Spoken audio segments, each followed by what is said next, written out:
Day 12 of CSS. ఈరోజు మనం ఇలా మన ప్రొఫైల్ వెనకాల ఒక మంచి బ్యాక్గ్రౌండ్ ఎలా రావాలి అని చెప్పి చూద్దాం. అది సింపుల్ Z-index వాడాలన్నమాట. ఇప్పుడు నేను ఇక్కడ 2 తీసుకున్నా. ఒకటి బిగ్ సర్కిల్ నా ఇమేజ్ వెనకాల బ్యాక్గ్రౌండ్ కోసం, ఇంకొకటి నా ప్రొఫైల్ పిక్. అయితే ఫస్ట్ సర్కిల్కి ఏమో Z-index అనేది 1 అండ్ ప్రొఫైల్ పిక్ ఏమో Z-index అనేది 2. ఎందుకంటే సర్కిల్ పైన ప్రొఫైల్ పిక్ రావాలి కాబట్టి. సో ఇలా ఇస్తే మనకు అవుట్పుట్ ఇలా వస్తుంది. అలా కాకుండా ఇప్పుడు నా ప్రొఫైల్ పిక్ మీద ఇంకో ప్రొఫైల్ పిక్ యాడ్ చేయాలనుకుంటే కనుక ఇక్కడ డెవలప్మెంట్స్లో ఫస్ట్ ఇంకో ఇమేజ్ యాడ్ చేసేసుకుని దానికి ఆగండి వీడియోలో ముందుకెళ్లే ముందు ఒక్కసారి మన వీడియోస్ అయితే చూస్తున్నారు కానీ సబ్స్క్రైబ్ చేయట్లా. ఇంకా ఇలాంటి మరెన్నో వీడియోస్ కోసం యూట్యూబ్లో సబ్స్క్రైబ్, ఇన్స్టాలో ఫాలో చేసేయచ్చు కదా. ప్రొఫైల్ పిక్ 1 అని ఇచ్చాను.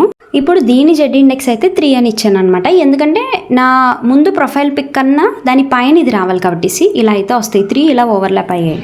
ఇప్పుడు నెక్స్ట్ కాన్సెప్ట్ వచ్చేసి ఓవర్ఫ్లో అనమాట. మనం చాలా వెబ్సైట్స్లో అయితే చూస్తూ ఉంటాం.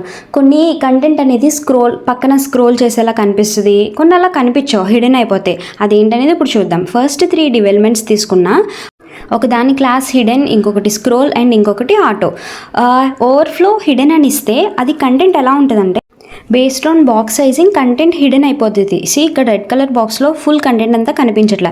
అలా కాకుండా ఓవర్ఫ్లో అనేది స్క్రోల్ అని ఇస్తే గనక మనం ఈజీగా స్క్రోల్ అయితే చేయొచ్చు. నావీ బ్లూ కలర్లో ఉన్నది అది. నెక్స్ట్ ఆటో అంటే గనక బేస్డ్ ఆన్ సైజ్ బట్టి పెరగాలంటే పెరుగుతుంది, లేకపోతే ఎలా ఉన్నది అలానే ఉంటుంది.